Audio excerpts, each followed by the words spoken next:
5 GMC trucks you should never sell, because they're getting rarer every year, and once yours is gone you can't buy it back at any price. I'm Dale, 28 years. Clean examples of all 5 of these stopped rolling through my bay a long time ago. Counting down from 5. And number 1 is the rarest GMC ever built.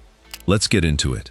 The GMT800 SIERRA, and specifically the years before cylinder deactivation showed up, which is what makes this one worth holding instead of trading. This is the generation that defined what a modern GM truck feels like. Coil-over front suspension, a cab that's actually quiet, a frame that handles weight properly, and an interior a person can sit in for 6 hours without regretting it. It drives like something built this century, because in every way that matters, it was. But here's the specific window. The engines in these trucks are the LM753, and on the heavier duty side the LQ4, the LQ9, and later the L9660. None of those have AFM. None of them have direct injection. There are no collapsible lifters waiting to take a camshaft with them, and there's no intake valve carbon service in your future. What you have is port injection, a solid valve train, and an engine family that any shop in the country can work on, with parts off any shelf. That combination, modern enough to drive daily, old enough to have none of the expensive engineering that came after, is why I put this at number 5 instead of leaving it off. It's the one most of you can actually own right now, and that's exactly the point. Every other truck on this list is something you probably wish you had.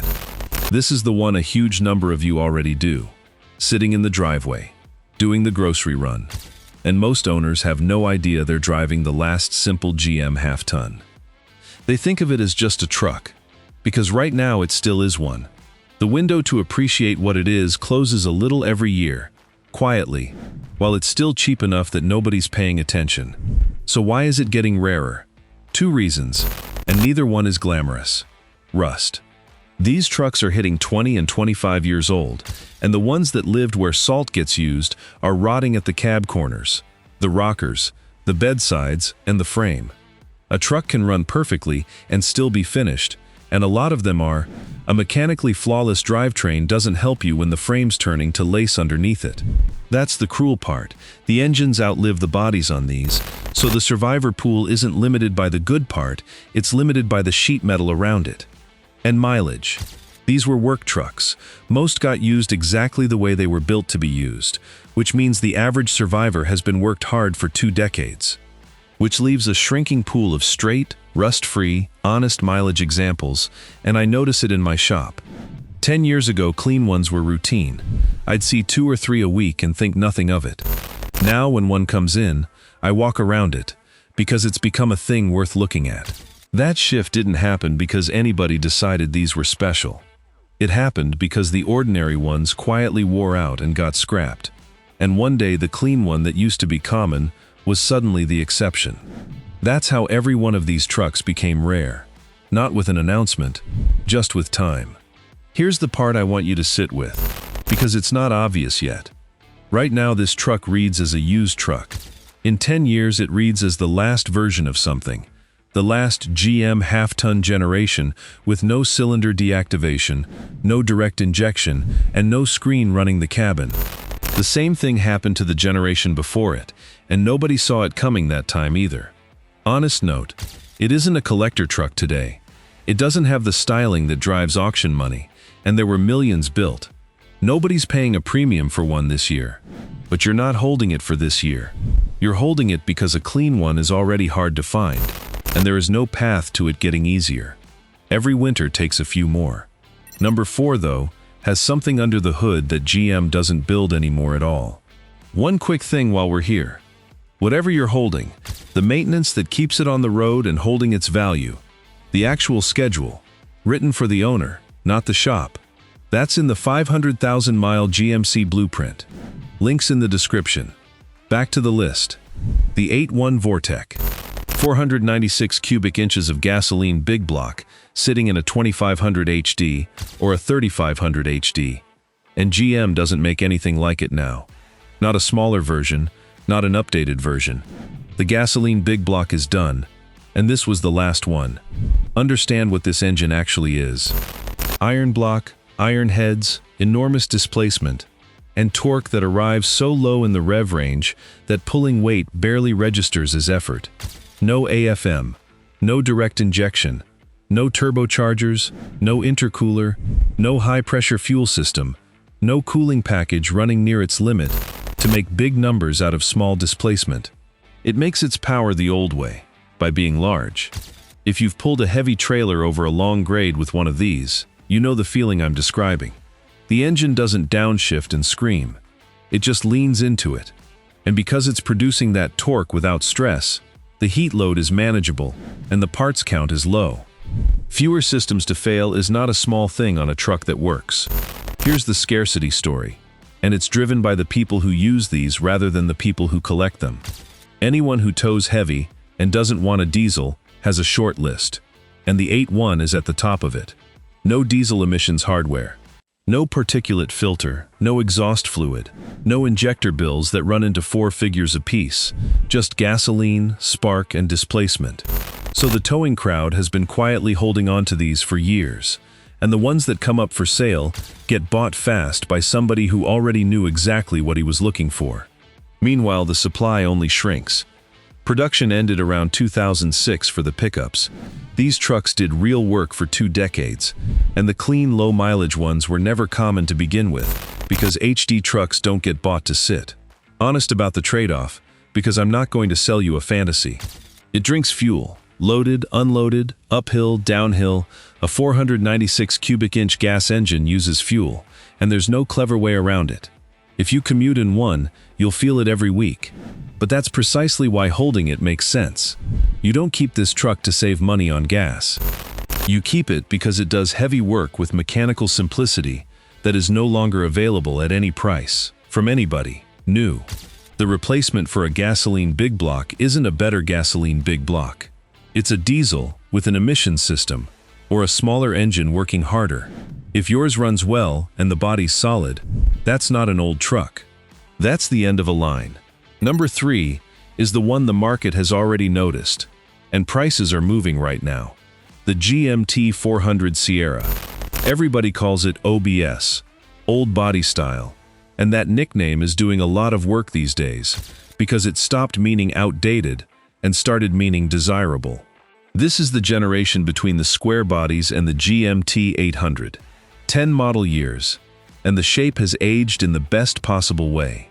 Flat panels, clean lines, glass you can see out of, a bed that's usable, and a stance that looks intentional rather than styled. Nothing on it was designed to impress a focus group. Engines were the 350 and throttle body form early on, then the Vortec version from '96, and the 454 in the heavy-duty trucks. Mechanically, these are straightforward. Distributor ignition on the earlier ones, simple engine management, and a parts supply that never dried up because so many were built and so many people kept them alive. You can work on one in a driveway with normal tools, and that alone has kept thousands of them running. Now here's what's genuinely happening with these, and it's the reason this one sits at number 3 instead of 5. The OBS segment is appreciating faster than anything else in the truck market right now. Not slowly. Clean examples list and sell almost immediately, and asking prices that would have looked absurd 5 years ago are now just the price. The generation that used to be the cheap old truck you bought to haul firewood became the truck people restore on purpose. Why now? Timing and taste. The people who wanted one of these when they were new are at the point in life where they can buy one, and the styling landed in a sweet spot. Modern enough to drive without ceremony, old enough to look like nothing on the road today. That combination is what moves money, and the supply is brutal. Rust took an enormous number of them. Work took more. These were affordable used trucks for 2 decades, which means most got used up by people who had no reason to preserve them. Nobody garages a $2,000 work truck. So the survivors are the accidents, the ones that lived in a dry climate, or got parked, or belonged to somebody careful. Honest about what you're keeping.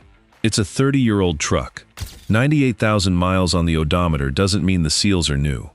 Interiors crack, dashes split, and the parts that are hard to find aren't the mechanical ones.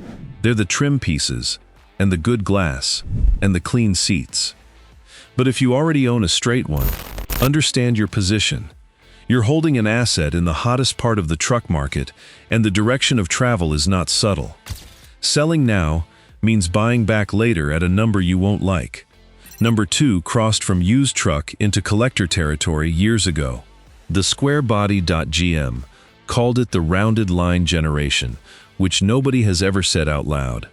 15 model years of C and K series trucks wearing the Sierra and High Sierra badges, and this is the shape that lives in most people's head when they picture a classic American pickup. 350 small blocks, 454s in the big ones, and mechanically about as simple as a full-size truck ever got.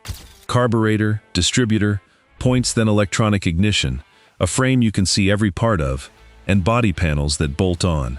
There is essentially nothing on a square body that a determined person can't repair, and that's a large part of why so many are still moving under their own power at 50 years old. The scarcity picture here is different from everything else on this list, because the market already finished deciding.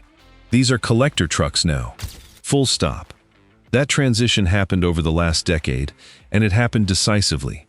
Clean square bodies moved from cheap to expensive to genuinely valuable, and values have climbed several times over in that window. Restorations get done to a standard that would have been unthinkable for a pickup 20 years ago. Auction results that used to belong to muscle cars now belong to these. And rust is the reason. Square bodies rusted, and they rusted in the places that matter most. Cab corners, floors, rockers, bedsides, and the seams around the rear window. Most of the production run is simply gone, and a lot of what remains is more filler than steel. That's the thing people underestimate. It isn't that clean ones are rare because nobody wanted them. It's that clean ones are rare because the metal didn't survive. So a solid square body with original panels is a genuinely scarce object, and the market knows it. Honest about ownership, it drives like a 1970s truck. The brakes need respect. The steering has opinions.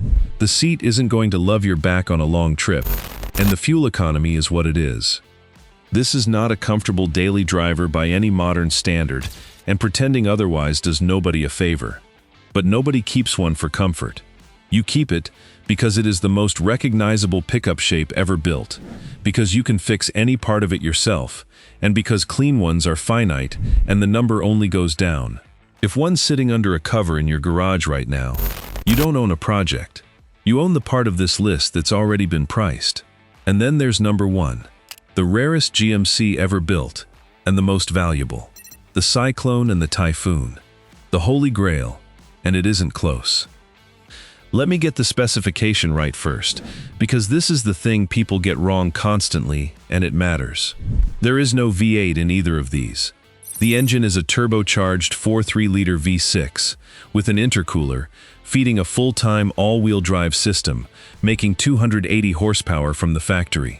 A 6-cylinder, in 1991, and with that combination, the Syclone was the quickest production pickup on the planet. 0 to 60, in the neighborhood of 4.8 to 5.3 seconds, depending on whose test you read. Which in 1991 wasn't just quick for a truck, it was quick, period. In magazine testing it beat a Ferrari and it beat a Corvette, and that result is the reason people still talk about it more than 30 years later. A GMC pickup, out of a dealership, with a bed and a tailgate, outrunning cars that cost several times as much. The Typhoon was the same idea in SUV form, built on the Jimmy. Same turbo 4.3, same all-wheel drive, same absurd capability, wrapped in something you could put a family in. Now the numbers, and this is where the scarcity stops being a story and becomes arithmetic. Syclone production, 2,995, built in 1991, plus 3 more in 1992. That's it. Typhoon, 4,697, across 1992 and 93. Add them together, and you're at roughly 7,700 vehicles, total, ever. For perspective, GM built more GMT800 SIERRAs in a good week. And the values have gone exactly where that math says they should. These traded around $20,000 for years, a curiosity, a footnote, the weird fast GMC. Then the market woke up. Record sales have pushed well past $100,000, with a Syclone crossing $130,000 in 2025. That's not a projection or a hopeful listing. Those are completed sales. Honest about what these are to live with, because the mythology skips this part. They're early 90s turbo vehicles with specific parts that were made for a production run of a few thousand units.